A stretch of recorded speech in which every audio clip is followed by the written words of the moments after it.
आज मैं रिमझिम 1 का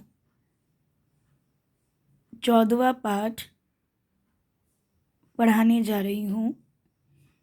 ये एक कविता है बच्चों, जिसका शीर्षक है एक बुढ़िया, यानी एक बूढ़ी औरत।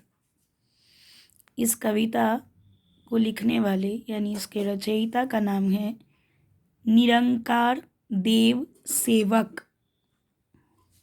तो आइए चलिए कविता को पढ़कर इनकी हर एक पंक्तियों का मतलब हम समझते हैं।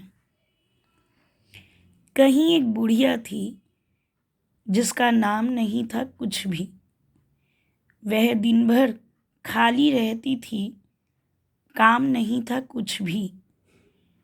काम न होने से उसको आराम नहीं था कुछ भी। दोपहरी दिन रात सवेरे शाम नहीं था कुछ भी, शाम नहीं थी कुछ भी। यहाँ आप चित्रकला के माध्यम से इस कविता में छिपी कहानी को चित्रों के माध्यम से समझ सकते हैं। आपको पता है बच्चों, ये कौन सी चित्रकला है? ये मुंबई की प्रसिद्ध वर्ली चित्रकला है। ठीक है, वर्ली आर्ट। तो आइए चलिए पहले हम कविता की एक एक पंक्ति का मतलब समझते हैं। कहीं एक बुढ़िया थी जिसका नाम नहीं था कुछ भी, यानी किसी समय एक बूढ़ी औरत रहा करती थी। ये अतीत की बात है। एक बूढ़ी औरत रहा करती थी जिसका नाम हमें पता नहीं है, यानी उसका नाम कुछ नहीं था। यहाँ कवि को उसका नाम नहीं मालूम। वह दिन भर खाली रहती थी, काम नहीं था कुछ भी, यानी जिस तरह से उसका कोई नाम नहीं था उसी तरह से उसको कोई काम भी नहीं था। वह दिन भर खाली रहा करती थी, उसे कोई भी काम नहीं था। काम न होने से उसको आराम नहीं था कुछ भी। क्योंकि वह दिन भर खाली रहती थी, कोई काम नहीं था उसको, इसीलिए काम न करते करते या काम के न होने से उसको बड़ी बेचैनी होती थी। उसे बिल्कुल भी आराम नहीं महसूस होता था। उसे बस लगता था कि कहीं कुछ काम होता तो उसे अच्छा लगता, उसका भी सारा दिन बीत जाता। अब जब काम नहीं था, इसीलिए सारा दिन वो कितना आराम करती, इसीलिए अब उसे आराम भी अच्छा नहीं लगता था। दोपहरी दिन रात सवेरे शाम नहीं थी कुछ भी।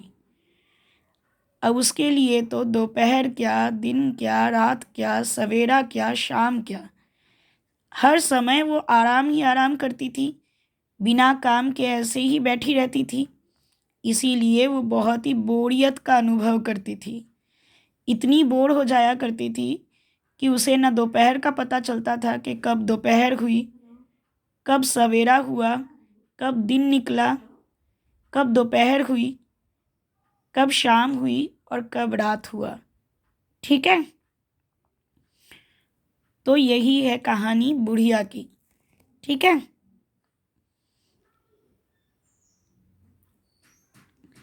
अब इससे जुड़े कुछ प्रश्न हैं जो मैं आपको बताना चाहती हूँ, जो आपके एनसीईआरटी किताब के पीछे ही इसी पृष्ठ के पीछे दिया गया है। बिना नाम वाली बुढ़िया का कोई नाम रखो, तो उस बुढ़िया का नाम हम लक्ष्मी या गंगा रख सकते हैं। वह दिन भर खाली रहती थी, उसके लिए कुछ काम सुझाओ, यानी वो बूढ़ी औरत दिन भर खाली बैठी रहती थी, बोर होती थी, तो ऐसे कुछ कामों को सुझाओ या सुझाव दो।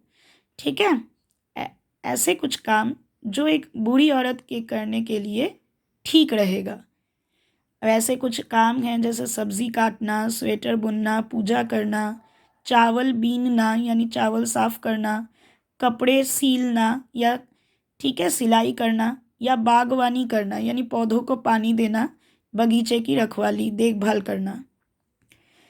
अगला देखिए कि तुम्हारे घर में सबसे ज़्यादा काम कौन करता है। तो हमारे घर में सबसे ज़्यादा काम मेरी माताजी या मेरे पिताजी करते हैं। जिसे जो पसंद आए आप कह सकते हो।